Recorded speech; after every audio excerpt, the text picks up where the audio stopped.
हिरव्या सापांची वळवळ सोलापुरात चालू देणार नाही. पंजाब तालीम भागात ज्या हिंदू कुटुंबावर हल्ला झाला त्यांना धीर देण्यासाठी आपण सरकारचा प्रतिनिधी म्हणून येथे आलो आहोत. राज्यात हिंदुत्ववादी पक्षाचं सरकार आहे याचं भान ठेवावं असा सज्जड इशारा मंत्री नितेश राणे यांनी दिला आहे. आज सकाळी त्यांनी पंजाब तालीम उत्तर कसबा भागात गेल्या पंधरवड्यात झालेल्या दगडफेकीवेळी ज्या हिंदू कुटुंबावर तेथीलच काही लोकांनी घरात घुसून हल्ला केला होता त्या कुटुंबाला भेटण्यासाठी नितेश राणे आज सोलापुरात आले आहेत. त्यांच्यासोबत आमदार विजय देशमुख तसेच हिंदुत्ववादी संघटनांचे कार्यकर्ते उपस्थित होते. राणे म्हणाले, हे देवेंद्र फडणवीस यांच्या नेतृत्वातील सरकार हिंदुत्ववाद्यांच्या आशीर्वादामुळेच सत्तेवर आलं आहे. या समाजावर होणारे हल्ले खपवून घेतले जाणार नाहीत. पीडित कुटुंबाला आम्ही आधार आणि विश्वास दिला आहे. राणे म्हणाले, हिंदू सणांवेळी रंग उडवू नका, फटाके उडवू नका असे पर्यावरणवादी सांगतात. ते आम्ही आमच्या परीनं स्वीकारतो. तसं बकरी ईदवेळी बकरीची कुर्बानी देऊ नका असं आवाहन केलं तर त्यावर उद्धट प्रतिक्रिया दिल्या जात आहेत. हे अयोग्य आहे. समजूतदारपणा केवळ हिंदूंनीच दाखवायचा का?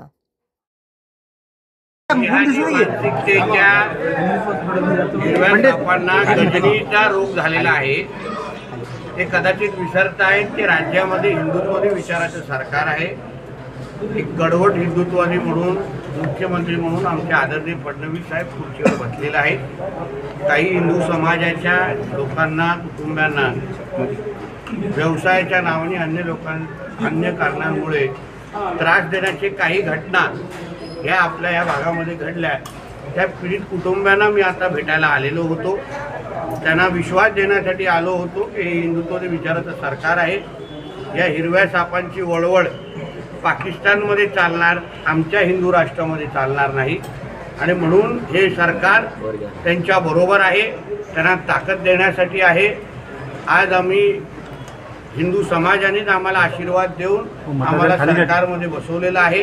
आणि म्हणूनच त्यांना कुठलीही चिंता करण्याची गरज नाही.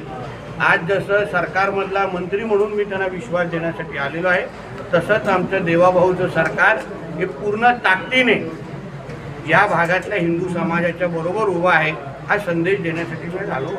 सर, आता 2-3 दिवसात बकरी सण आहे. मोठ्या प्रमाणात बोकडं वगैरे कापण्यात येत आहे. प्यारे खानचे अल्पसंख्याक आयोगाचे अध्यक्ष आहेत, त्यांनी काल असं सांगितलं आहे की मी फडणवीसांनी गडकरींसोबत फिरतोय, त्यांचा तरी संस्कार घ्यावा नितेश राणे असं सांगितलं. ते फिरत असले तरी पण मी फडणवीस साहेबांच्या मंत्रिमंडळामध्ये आहे आणि म्हणून त्यांनी मला संस्काराची आठवण करून देण्याची गरज नाही.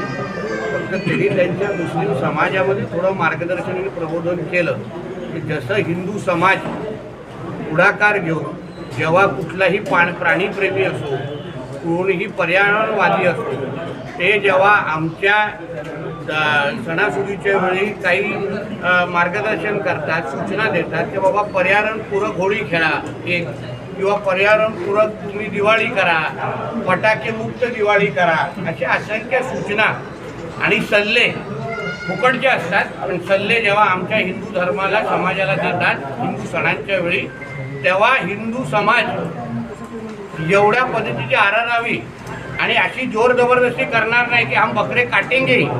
तेव्हा आम्ही पुढाकार घेऊन, समजुतीचे घेऊन आम्ही भूमिका घेतो, चला पर्यावरणपूरक होळी खेळू.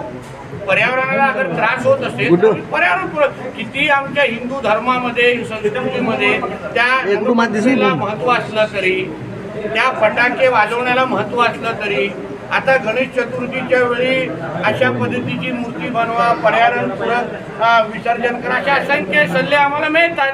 तेव्हा हिंदू समाज अशा पद्धतीचा थैतयाट करत नाही, तमाशा करत नाही.